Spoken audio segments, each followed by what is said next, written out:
ওয়ালাইকুম। প্রিয় দর্শক, আমাদের এখানে মাঝে মাঝে কিছু হত্যাকাণ্ড হয়, অঘটন ঘটে, এবং যখন ঘটে তখন সেটা নিয়ে অনেক আলোচনা হয়। কিন্তু আপনি কতটা আলোচনা করলেন, এটা নিয়ে কতটা হইচই হলো, এগুলি কোনোটাই কিন্তু কোনো বিষয় না। বিষয়টা হলো যে এই হত্যাকাণ্ডের রহস্য উদ্ঘাটিত হলো কিনা, অথবা সেই অঘটনের পেছনে যারা দায়ী তাদের সাজা হলো কিনা। সাজা না হলে এই যে হইচই হওয়া, মিডিয়াতে চিৎকার চেঁচামেচি করা, এগুলিতে কোনো লাভ হয় না। তবে আজকে একটা সুখবরটা হলো এই যে প্রায় 2016 সালে, আজকে থেকে 10 বছর আগে ঘটে যাওয়া একটা হত্যাকাণ্ডের একজন আসামিকে অন্ততপক্ষে ধরা গেছে। এতদিন আমরা জানতামই না এই হত্যাকাণ্ডের আসামি কারা। সেটা হলো তনু হত্যা মামলা। সোহাগী জাহান তনু, তখন তার বয়স ছিল 19 বছর। কুমিল্লা সরকারি ভিক্টোরিয়া কলেজের স্টুডেন্ট ছিলেন তিনি। তার বাবা কুমিল্লা ক্যান্টনমেন্ট বোর্ডে চাকরি করতেন, ছোটো একটা চাকরি করতেন। মেয়েটা টিউশনি করে নিজে পড়াশোনার খরচ চালাতো। তো 2016 সালের 20 মার্চ, আজকে থেকে 10 বছরের বেশি, 10 বছর 1 মাস আগের কথা, সে কুমিল্লা সেনানিবাসের ভেতরে একটা বাসায় সে টিউশনি করতে গিয়েছিল, আর সেখান থেকে নিজের বাসায় ফেরত আসেনি। তারপরে অনেক খোঁজাখুঁজি করার পর এই সেনানিবাসেরই পাওয়ার হাউসের কাছে একটা ঝোপের মধ্যে তার লাশ পাওয়া যায়। এটা নিয়ে তার বাবা ইয়ার হোসেন মামলা করে কুমিল্লা মডেল থানায়, কিন্তু কোনো কাজ হয় না, কাউকে ধরাও হয় না। তারপরে তার কয়েকদিন পরে, ওই 16 সালের এপ্রিলে এবং পরে 12 জুন 2 দফা তনুর ময়নাতদন্ত করা হয়। একবার লাশ কবর থেকে উঠিয়েও ময়নাতদন্ত করা হয়, কিন্তু কুমিল্লা মেডিকেল কলেজের ফরেন্সিক বিভাগ তখন তারা জানায় যে তারা তনুর মৃত্যুর কোনো কারণ খুঁজে পায়নি। এই ছিল ঘটনা, এবং এটা নিয়ে অনেক আলোচনা হয়েছিল। বোঝাই গিয়েছিল যে ফরেন্সিক ডিপার্টমেন্ট কোনো কারণই খুঁজে পেল না। নানাভাবে প্রভাব বিস্তার করে এই মামলাটাকে অনেকটা ধামাচাপা দেওয়ার মতো অবস্থায় কিন্তু ফেলে দেওয়া হয়েছিল। তারপরে এই মামলাটা প্রথমে সিআইডির কাছে যায়, তারপরে পিআইবির কাছে যায়। এবং সিআইডি যে একটা ভালো কাজ করেছিল সেটা হলো 2017 সালের মে মাসে সিআইডি তনুর পোশাকের মধ্যে কয়েকজন পুরুষের শুক্রাণুর উপস্থিতি পায়, এবং সেই শুক্রাণু উপস্থিতি পাওয়ার পর মামলার একটু একটা গতি হয় আর কি।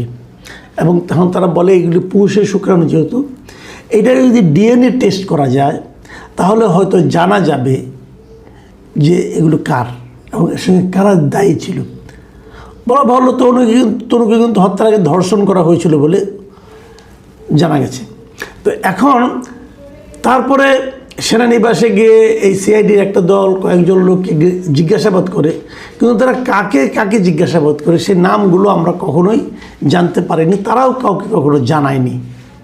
এর মধ্যে এরপর মামলাটা সিআইডি থেকে পিআইবি কাছে যায়, এবং পিআইবি কাছে যাওয়ার পর এবছর 6 তারিখে কুমিল্লার মামুনুল হক সাহেবের আদালতে, উনি একজন বিচারক, ওনার আদালতে এই তদন্ত তদন্তকারী যিনি কর্মকর্তা আছেন তিনি সেখানে হাজির হন, এবং হাজির হয়ে বলেন যে 3 জনের ডিএনএ নমুনা মেলানোর দরকার, এবং উনি 3 জন লোকের নাম বলেন।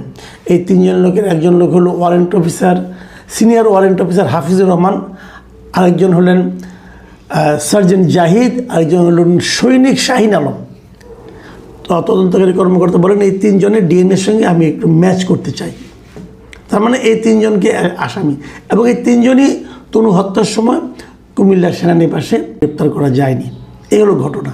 এর মধ্যে আবার আরেকটু ব্যাপার আছে। আরেকটু ব্যাপার হলো তনুর বাবা মা কিন্তু বলছেন এই যে সৈনিক শাহিন আলমকে যে আসামি করা হয়েছে, তারা বলছেন শাহিন আলম নামে কারো নাম আমরা জানি না।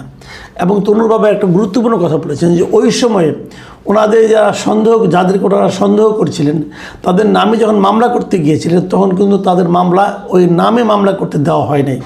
বলা হয়েছে যে অজ্ঞাতনামা ব্যক্তি নামে মামলা করো, এবং তার অজ্ঞাতনামা ব্যক্তি নামে মামলা করেছে। মানে আপনি প্রভাবটা একবার চিন্তা করে দেখেন যে আমাদের এখানে একটা ব্যাপার হয়েছে কি, যে কোনো হত্যাকাণ্ড যদি ঘটে যায়, যদি তার সঙ্গে কোনো প্রভাবশালী ব্যক্তি জড়িত থাকে, সাধারণত তার কিছু হয় না। আমরা এরকম আরও অনেক কিছু কিন্তু দেখেছি। আমাদের রাজধানীতেও একটা ঘটনা ঘটেছিল, ধর্ষণ মানে হত্যার প্ররোচনা, অনেক মানে বড় লোকের ছেলের নাম এসেছিল, বসুন্ধরার ছেলের নাম এসেছিল, বসুন্ধরার মালিকের ছেলের নাম এসেছিল, কিন্তু কিছু হয়নি। কিন্তু এগুলো কিছু পাওয়া যায় না। টাকা অনেক সময় অনেক জোরে জোরে কথা বলে অথবা অনেক কথাকে থামিয়ে দেয়। যাই হোক, টাকা, ক্ষমতা, অনেক কিছু। এই তনুর 10 বছর হত্যাকাণ্ডের 10 বছর পরে হলেও একজন আসামিকে যে গ্রেপ্তার করা গেছে এবং আর 2 জনের নাম জানা গেছে, হয়তো আরও 2 জনের নাম এখান থেকে বেরিয়ে আসতে পারে। যে আসামিদের নাম যেভাবে ভাবছেন তনুর পিতামাতারা, তাদের যে সন্দেহ, সেই সন্দেহগুলিকে যদি মানে গোচরে নেওয়া হয়, আমলে নেওয়া হয়, তাহলে হয়তো আরও 2 একজনের নাম বেরিয়ে আসবে।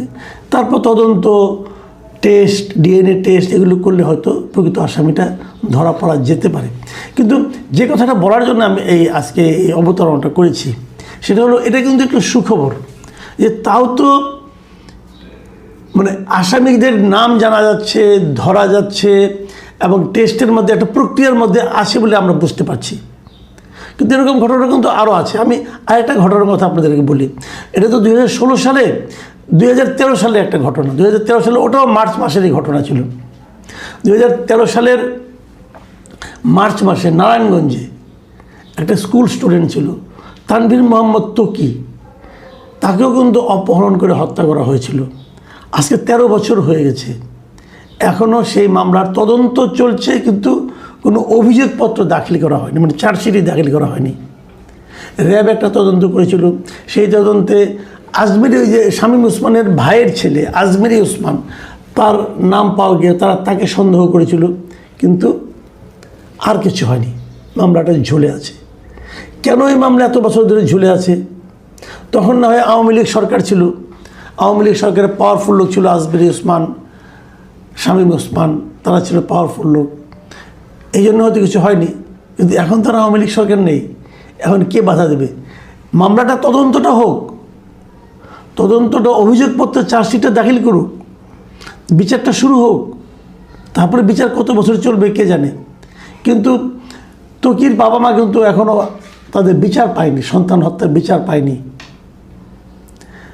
এটা গেল 2013 সালের ঘটনা। আরেকটা ঘটনা বলি, তারও আগের বছরের ঘটনা, 2012 সালের 11 ফেব্রুয়ারি। দেখুন, ত্বকি হত্যার তদন্ত হয়েছে, চার্জশিটটা হয়নি। মোটামুটি জানাও গেছে কে হত্যা করেছে, ধারণা করা গেছে, কিন্তু চার্জশিটটা কিন্তু এখনও দাখিল হয়নি। কিন্তু 2012 সালের 11 ফেব্রুয়ারি যে নিজের বাসায়, পশ্চিম রাজাবাজারের বাসায় যে সাংবাদিক দম্পতি মারা গেলেন, সাগর সরোয়ার ও মেহরুন রুনি, আমাদেরই সহকর্মী ছিলেন। এই জোড়া খুনের তদন্ত আজকে 14 বছরের বেশি সময় হয়ে গেছে, তদন্ত প্রতিবেদনই জমা দিতে পারেনি কেউ। এই মামলা পুলিশ, ডিবি, র্যাব, পিআইবি বিভিন্ন হাতে কিন্তু ঘুরেছে। এখন পর্যন্ত এই মামলার তদন্ত প্রতিবেদনই জমা দেওয়া যায়নি এবং তদন্ত প্রতিবেদন দাখিলের তারিখ এ পর্যন্ত 125 বারেরও বেশি পেছানো হয়েছে। যখনই